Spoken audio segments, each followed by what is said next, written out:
Now let's introduce the products notation. So here, this is the products notation. So when you see that, that means you just multiply. And the other notations are the same as the summation notation. So therefore you begin with k being m. So the first item, the first term you want to multiply is am. Here it's not addition, it's going to be multiplication. You increase the index by 1. So the next term will be am plus 2 and so on and so forth. Just continue. And the very last term to multiply will be an because the upper limit is n. This is what it means. This is the product notation. So now let's do one exercise. So the product, so here this means product, 2k plus 1, k from 0 to 3. So the first term that you want to multiply is when k is 0. That means 2 times 0 plus 1. That's when k is 0. Times, okay, the second term when k is 1, it will be 2 times 1 plus 1. Times when k is 2, you have 2 times 2 plus 1. And when k is 3, that should be your final term because the upper limit is 3. 2 times 3 plus 1. So this is going to be 1 times 3 times 5 times 7, which is like 105. Is that right? 105? 15 times 7. Yes, 105. Okay, so that's a little bit about product notation. We will also introduce the theorem 5.1. These are pretty easy to prove actually. When you add the two summation, if they have the same, the index starts with the same lower and the same upper limit, then this is equal to, you can pull the summation notation out. This is AK plus BK. This is really easy to prove. You just expand both and then reorganize, and it will be that. The second one is, if you have C times this summation, it is equal to summation C times AK, K from M to N. That means you can distribute C inside or pull the C outside if you look at that back way. The first one says sum of the summation is equal to summation of the sum, basically. Now the product is equal to K from M to N, A, K, B, K. Again, this is really easy to prove. You just expand both and then you see that it should be equal to that. Now, is this true? Sum of AK times sum of BK is equal to sum of the AK times BK. Think about it. Is this true? This turns out to be not true. Okay, so resist this temptation. Don't abuse the mathematical rule. You can actually see that by expanding this guy, AM plus 1 plus, and then AN times BM plus 1 plus and BN. When you multiply, take a look at the right hand side. Right hand side, this is AM times BM plus AM plus 1 times BM plus 1 plus and so on and so forth. And the last term should be AN times BN. Obviously, when you use distributive law, you have that, and then you have that, and you have a lot of terms, right? A lot of terms. And you do not see that. I do see all those terms, but there's no AM times BM plus 1, AM times BM plus 2, so you can see that that's missing from this side. You know that's not true. Okay, now another skill that we will be using is change the variable.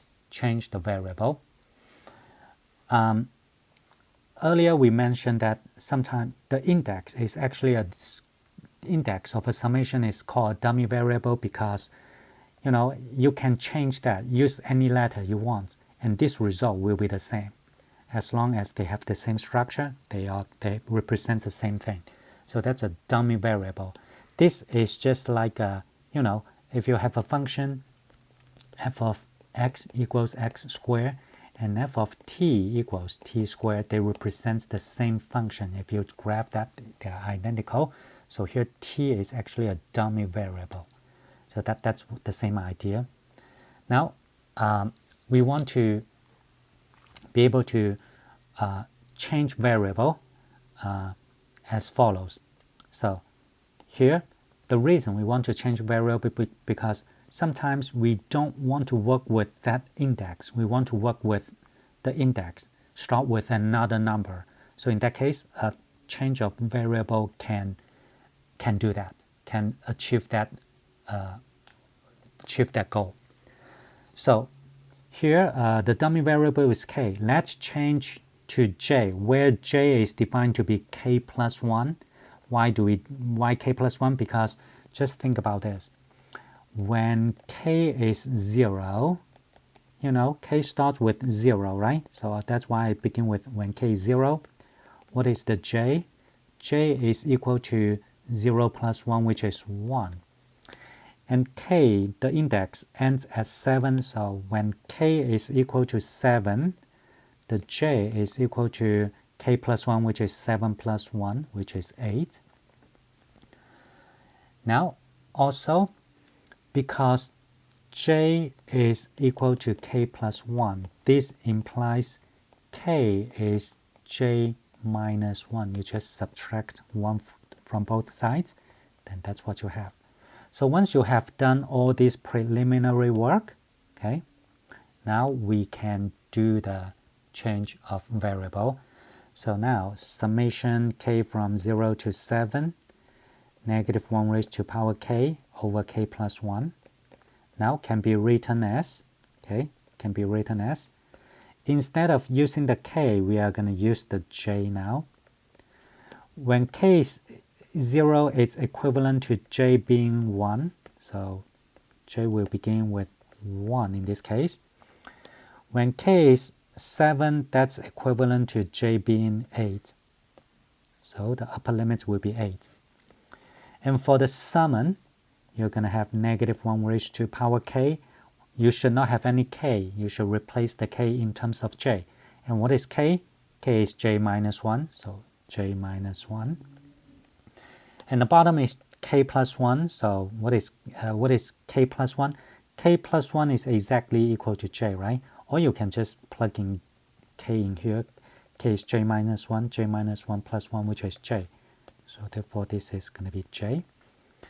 Do you see that? This summand now becomes this summand by change of variable. You can verify they represent the same thing by expanding both. You see that they will represent the same result. Now the second example, let's do that. So first of all, we do not want to use k anymore. We want to use j as the index. So I will say when k is 2,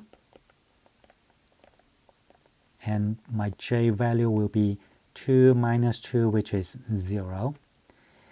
And when k is n plus 1, which is the upper limit, j should be equal to n plus 1 minus 2, which is n minus 1.